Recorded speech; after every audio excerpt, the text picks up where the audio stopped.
Hi friends, now we are going to see the recipe which gives good sleep at night for the baby, and then it will be stomach filling for the baby so that it can sleep well at night.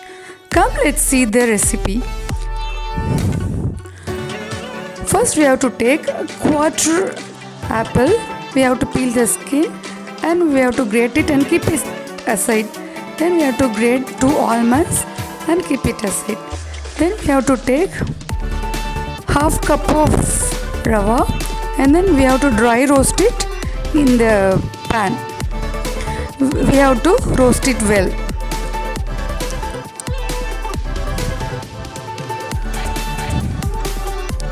After this, in the same pan we have to pour 1 teaspoon of ghee and then we have to add grated apple and grated almond. We have to saute it and then we have to pour thrice the amount of water. For example, for half cup of rava we have to add 1.5 cup of water. Then we have to add little salt.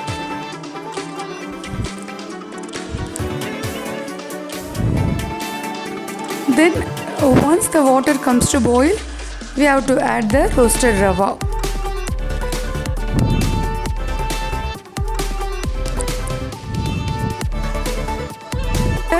The recipe is ready. Thank you.